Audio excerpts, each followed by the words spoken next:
रुपेश और पलक, कैसे हो? सब बढ़िया? पढ़ाई वढ़ाई चल रही ना अच्छे से? क्या बस टाइम पास कर रहे हो?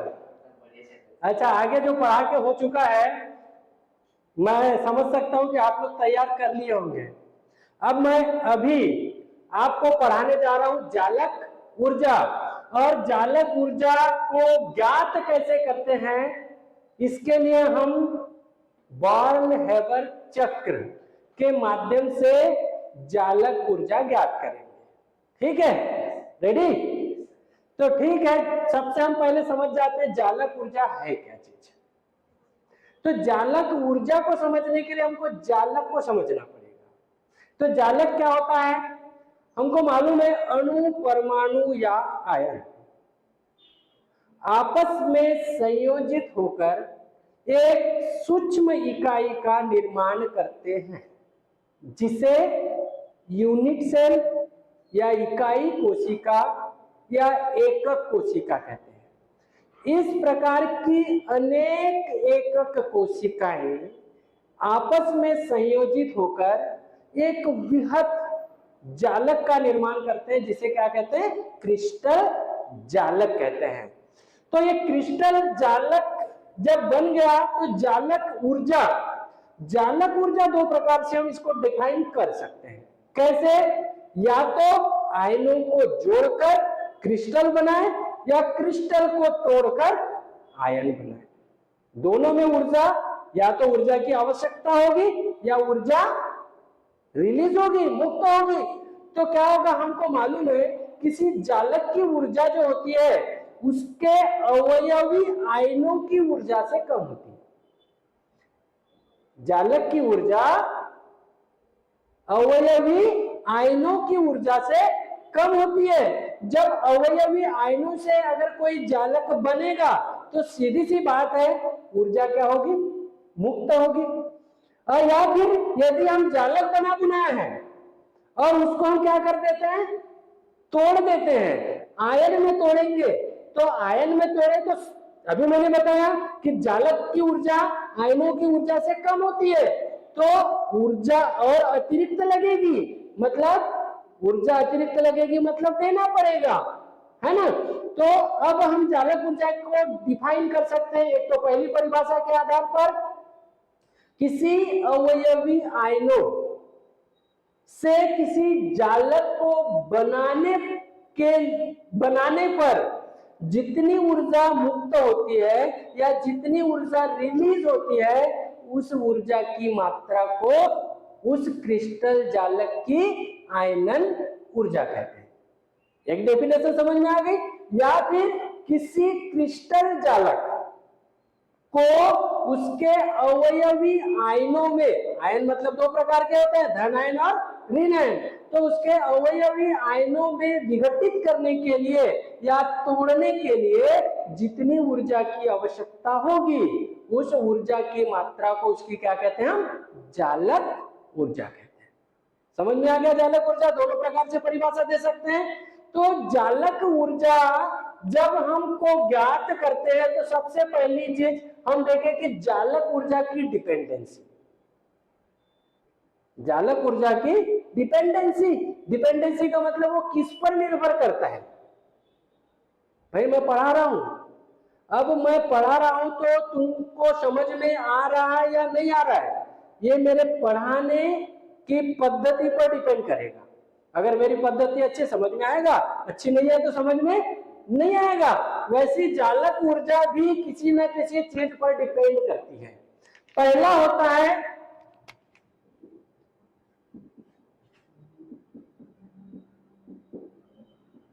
आयनों का आकार।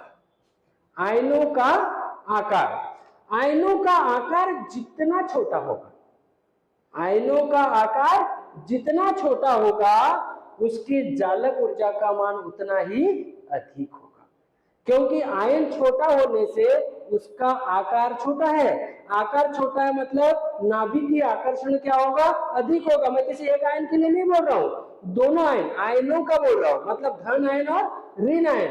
अगर धन आयन और ऋण आयनों का आकार छोटा है तो नाभिकीय आकर्षण अधिक होगा, और जालक जो है वो सरलता से क्या हो जाएगा, बन जाएगा। लेकिन यदि जालक को तोड़ना है तो सीधी सी बात है, तोड़ने के लिए अधिक ऊर्जा की आवश्यकता होगी क्योंकि वो प्रबलता से बंधे होंगे। तो आयनों का आकार अगर छोटा है तो जालक ऊर्जा का मान अधिक होगा, जबकि आयनों का आकार अगर अधिक है या बड़ा है तो जालक ऊर्जा का मान क्या होगा, कम होगा। दूसरा होता है आवेश पर, आयनों के आवेश पर।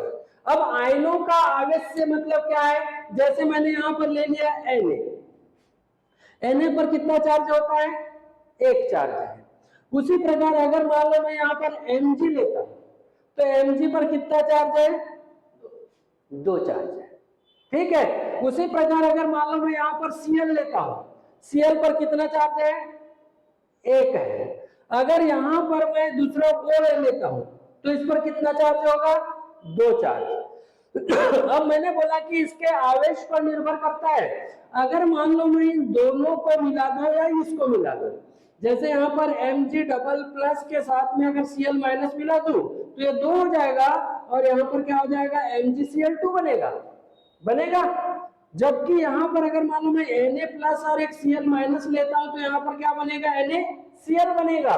ये एक चार्ज वाला है और एक दो चार्ज वाला है। तो आवेश अधिक होगा तो अधिक प्रबलता से जुड़ेगा, और अधिक प्रबलता से जुड़ेगा मतलब जालक ऊर्जा का मान क्या होगा, अधिक होगा।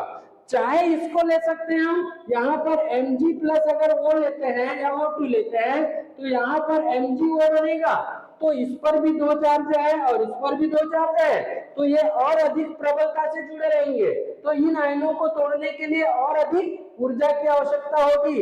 यानी किसी भी धातु या अधातु यानी धन आयन या ऋण आयन या किसी तत्व बोल सकते हैं या परमाणु पर आवेश की मात्रा जितनी अधिक होगी उनकी जालक ऊर्जा का मान उतना ही क्या होगा, अधिक होगा। और एक तीसरा पॉइंट होता है ससंकुलन पर। ससंकुलन, ससंकुलन का मतलब क्या होता है, जैसे मान लो हमारे पास एक आयन है धन आयन, अब ये धन आयन से ऋण आयन ऐसे क्या होते हैं, ऐसे है, और ये एक धन आयन है इससे ऋण आयन जैसे सटे सटे है।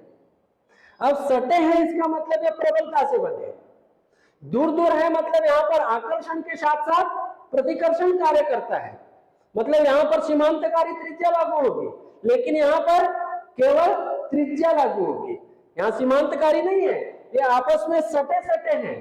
तो सटे सटे हैं मतलब ये प्रबलता से बंधे हैं, और प्रबलता से बंधे हैं इसका मतलब ये हुआ कि इसकी आयनन ऊर्जा इसकी आयनन ऊर्जा से क्या होगा, अधिक होगी, यानी जालक ऊर्जा।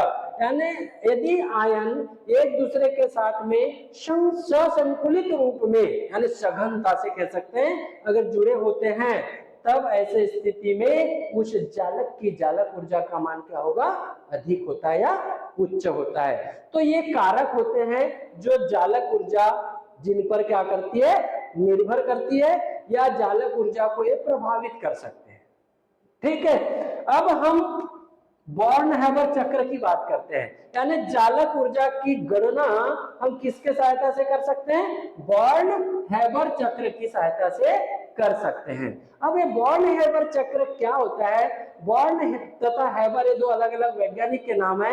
बॉर्न तथा हैबर ने किसी क्रिस्टल जालक की जालक ऊर्जा तथा संभवन उष्मा, संभव का मतलब बनाना, संभवन उष्मा को ज्ञात करने के लिए एक चक्रीय पद्धति विकसित की, जिसको हम किस नाम से जानते हैं, बॉर्न-हैबर चक्र के नाम से जानते हैं। अब बॉर्न-हैबर चक्र को या तो आप पहले चक्र बना करके एक्सप्लेन कर लो या एक्सप्लेन करके चक्र बना लो, दोनों विधि से आप तैयार कर सकते हो इसको। तो मैं आपको पहले स्टेप बाय स्टेप बता देता हूं। क्या होता है NaCl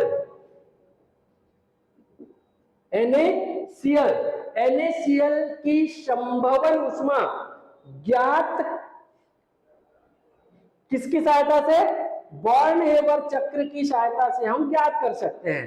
तो कैसे ज्ञात करेंगे, देखो हमारे पास में ये NaCl कैसे बना, Na+Cl2 इसको आंशिक कर देंगे तो हाफ हो जाएगा, इज इक्वल टू क्या हो जाएगा, NaCl, ये होता है डेल एच एफ, एफ मतलब फ्यूजन, इज इक्वल टू हमको क्या करना है, कैलकुलेट करना है। हालांकि मेरे को मालूम है इसकी चालक ऊर्जा जो होती है -783 किलो जूल प्रति मोल होती है, ठीक है। लेकिन इसको हमको ज्ञात करना है, तो ये मान के चलो कि ये हमारे को अभी पता नहीं है, तो इसको ज्ञात करने के लिए हम वॉन हेबर चक्र का उपयोग करेंगे। तो ये संभवन ऊष्मा ज्ञात करने के लिए सबसे पहले क्या होगा, जालक का निर्माण करना पड़ेगा। तो जालक का निर्माण कैसे होता है, जब Na धनायन और Cl ऋणायन आपस में मिलेगा तब क्या बनेगा, NaCl। तब यहाँ पर डेल H लेटिक्स यानी जालक, ये क्या होगा, ज्ञात हो जाएगा। तो इसको ज्ञात करने के लिए इसके अलग अलग स्टेप होते हैं, तो स्टेप बाय स्टेप हम बता सकते हैं। सबसे पहले होता है ऊर्ध्वपातन, ऊर्ध्वपातन ऊर्जा, या केवल उसको ऊर्ध्वपातन कह सकते हैं। ऊर्ध्वपातन ऊर्जा होता क्या चीज है, या ऊर्ध्वपातन क्या होता है, क्या होता है, यदि किसी ठोस अवस्था बिना द्रव अवस्था में परिवर्तित किए सीधा क्या में बदल दे, गैस में बदल दे, तो उसको हम बोलते हैं ऊर्ध्वपातन। हमको मालूम है ये प्राकृतिक नियम होता है कि पहले ठोस पिघलेगा तो द्रव में बदलेगा, फिर द्रव को आगे और ऊष्मा देते हैं तब वो गैस में परिवर्तित होगा। लेकिन अगर कुछ पदार्थ ऐसे होते हैं जो सीधा द्रव ठोस से क्या में बदल जाते हैं, वाष्प में या गैस में परिवर्तित हो जाते हैं, तब इस क्रिया को हम कहते हैं ऊर्ध्वपातन, ठीक है। और इसकी जो ऊर्जा होगी उसको हम कहते हैं ऊर्ध्वपातज ऊर्जा। तो कैसे होगा, जैसे मान लो हमारे पास में Na है, ये Na अभी सॉलिड अवस्था में है ना, इस सॉलिड अवस्था को क्या में बदल रहे हैं, Na गैस अवस्था में बदल रहे हैं। तो Na गैस अवस्था में बदलने पर डेल HS, एस का मतलब होता है सब्लिमेशन, और सब्लिमेशन का मतलब होता है ऊर्ध्वपातन। इसके ऊर्ध्वपातन ऊर्जा का मान होता है 108 किलो जूल प्रति मोल। तो इसको लिखेंगे कैसे, ठोस सोडियम को गैसीय सोडियम में परिवर्तित करने के लिए आवश्यक ऊर्जा की मात्रा, आवश्यक इसलिए बोला क्योंकि ठोस को गैस में बदल रहे हैं, मतलब इसकी ऊर्जा ज्यादा होगी, इसकी ऊर्जा कम होगी, इसलिए आवश्यक होगी। इसको इसमें बदल रहे हैं, मतलब जैसे हम बर्फ को गैस मतलब भाप में बदलेंगे, तो पानी को गर्म करेंगे, बर्फ को गर्म करेंगे तब भाप में बदलेगा, पहले पानी में बदलेगा फिर भाप में, यानी ऊष्मा हम क्या कर रहे हैं, दे रहे हैं। इसलिए यहाँ पर ठोस सोडियम को गैस सोडियम में परिवर्तित करने के लिए आवश्यक ऊष्मा की मात्रा को क्या कहते हैं, ऊर्ध्वपातज ऊर्जा कहते हैं, जिसका मान 108 किलो जूल प्रति मोल होता है। ये पहला पॉइंट हो गया। उसके बाद आता है दूसरा पॉइंट, Na अकेला तो नहीं बनता, NaCl बनाना है तो क्या चाहिए, Cl, और ये Cl जो है हमारे पास में अभी कौन सी अवस्था में है, आणविक अवस्था में। तो आणविक अवस्था को परमाणविक अवस्था में बदलेंगे तो इसको हम तोड़ना बोलते हैं, और तोड़ने को क्या बोलते हैं, विघटन करना। तो इसके लिए जो ऊर्जा की आवश्यकता पड़ेगी वो क्या कहलाएगी, विघटन ऊर्जा कहलाएगी। तो क्या हो जाएगा, आणविक ठोस को परमाणविक ठोस में परिवर्तित, तो यहाँ पर हाफ कर दो और इसको क्या कर दो, ये भी गैस है और ये भी गैस है, लेकिन ये अणु है और ये क्या है, परमाणु है, हाफ कर दिए।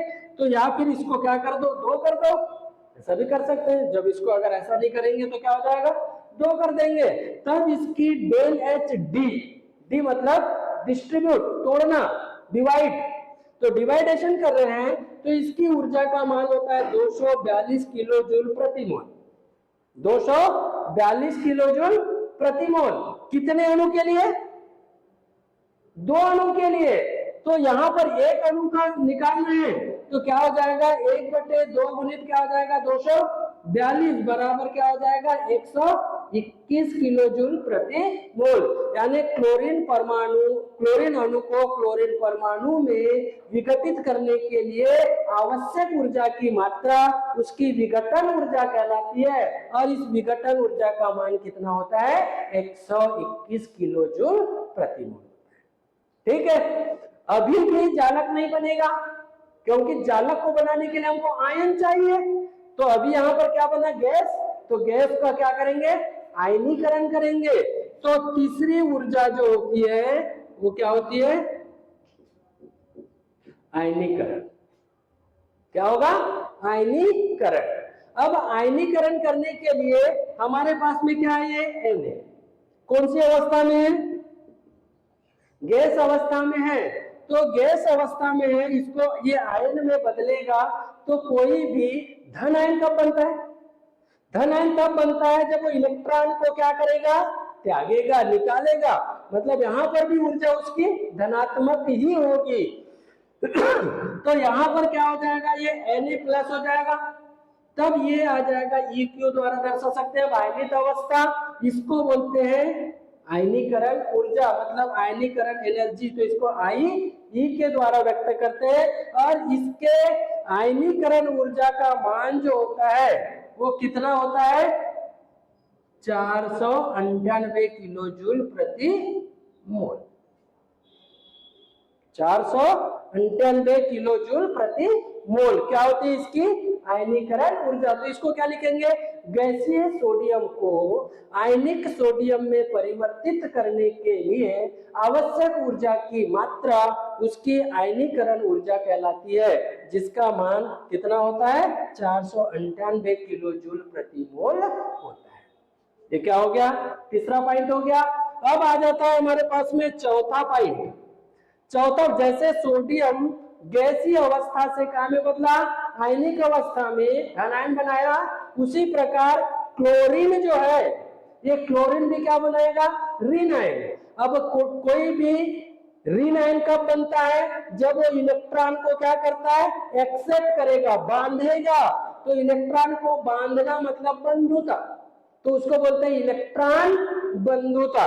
तो यहां पर आ जाएगा इलेक्ट्रॉन बंधुता।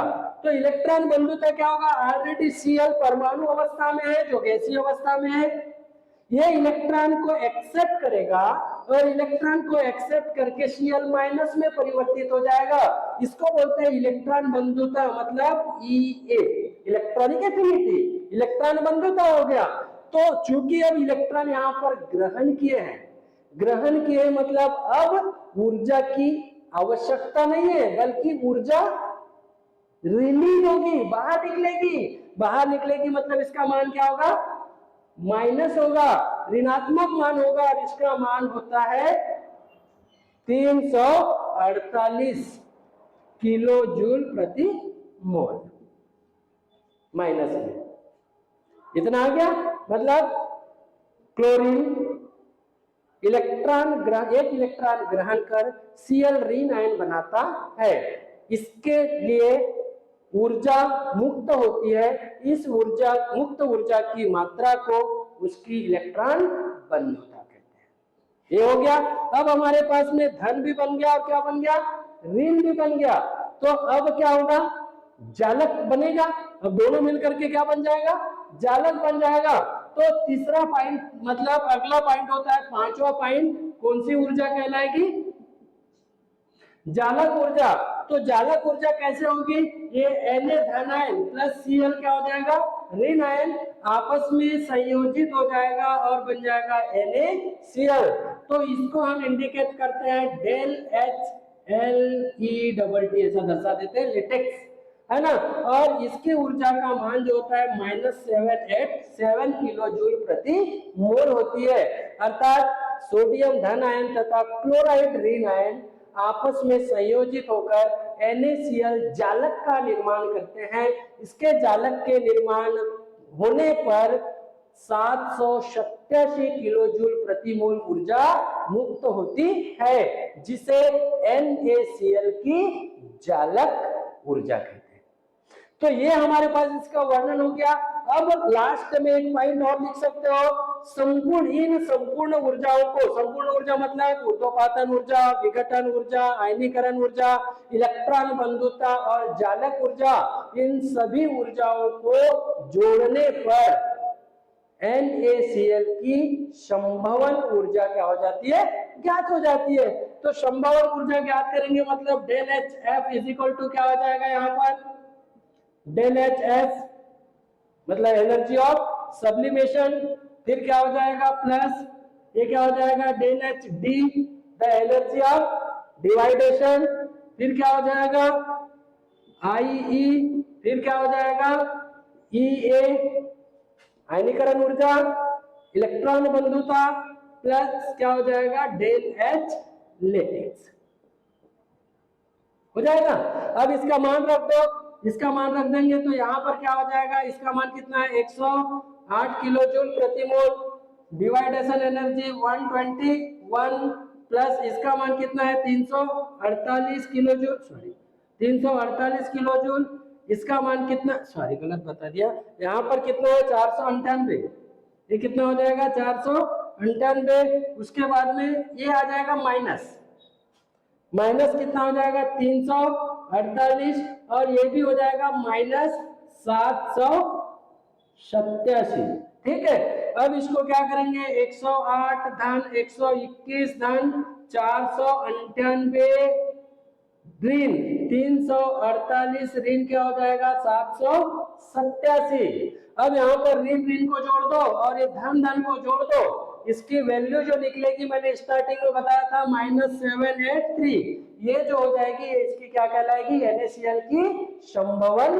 ऊष्मा कहलाएगी। तो इस प्रकार हम NaCl की संभवन ऊष्मा क्या कर सकते हैं ज्ञात कर सकते हैं या निर्धारित कर सकते हैं। अब लास्ट में क्या करना है, अगर हमको चक्र बनाना है तो चक्र बनाने के लिए सिंपल सा कुछ नहीं करना है, हमको क्या करेंगे इसको मिटा दूं। अब देखो क्या करेंगे, सबसे पहले हमारे पास में ले लेंगे यहाँ पर Na कहाँ में बदला Na में, ये सॉलिड में था ये बदल गया गैस में, फिर ये Na कहाँ में बदल गया आयन में, तो ये आयन Na+, इसको AQ के द्वारा व्यक्त कर दो, ये हो गया। उसी प्रकार हमारे पास में यहाँ पर क्या हो गया Cl, ये कौन सी अवस्था में था, पहले आणविक अवस्था में था, गैसीय अवस्था में है लेकिन आणविक अवस्था में है, फिर ये Cl क्या हो जाएगा, ये भी गैसीय अवस्था लेकिन परमाणुक अवस्था में है, उसके बाद में Cl क्या हो जाएगा आयनिक अवस्था में आ जाएगा, ऋण आयन बन जाएगा। अब ये दोनों आपस में क्या हो जाएंगे जुड़ जाएंगे और जुड़ करके जालक का निर्माण करेंगे, तो यहाँ पर ये बन जाएगा NaCl। तो यहाँ पर इसके बनने पर कितनी 787 किलोजूल प्रति मोल ऊर्जा रिलीज हो जाएगी और ये बन जाएगा NaCl और यहाँ पर डेल एच बराबर हमारे पास क्या हो जाएगा ज्ञात हो जाएगा। तो इस प्रकार चक्र बन गया, यहाँ पर इसकी एनर्जी लिख दो, ये कितना हो जाएगा 108 हो गया, उसके बाद में यहाँ पर कितना हो जाएगा 498 हो गया, ठीक है। फिर यहाँ पर इसमें कितना 121 लिख दिए, यहाँ पर कितना हो गया 300 माइनस में 48 और ये तो माइनस में इतना हो गया, इसकी एनर्जी हमने यहाँ पर ज्ञात कर ली है। इस प्रकार हम बॉर्न-हेबर की सहायता से या बॉर्न-हेबर चक्र की सहायता से NaCl की जालक ऊर्जा या संभवन ऊष्मा, दोनों में से जालक ऊर्जा अगर ज्ञात है तो संभवन ऊष्मा ज्ञात करेंगे और संभवन ऊष्मा यदि ज्ञात है तो जालक ऊर्जा ज्ञात कर सकते हैं। साथ ही साथ उसकी इलेक्ट्रॉन बंधुता भी ज्ञात कर सकते हैं, उसकी आयनीकरण ऊष्मा भी ज्ञात कर सकते हैं। अगर ये नहीं दिया है सभी का मान दिया है तो ये ज्ञात हो जाएगा। तो इस प्रकार हम बॉर्न-हेबर चक्र की सहायता से किसी क्रिस्टल जालक की क्या क्या जालक ऊर्जा, संभवन ऊर्जा, आयनन ऊर्जा तथा इलेक्ट्रॉन बंधुता का निर्धारण कर सकते हैं। ठीक, समझ में आ गया।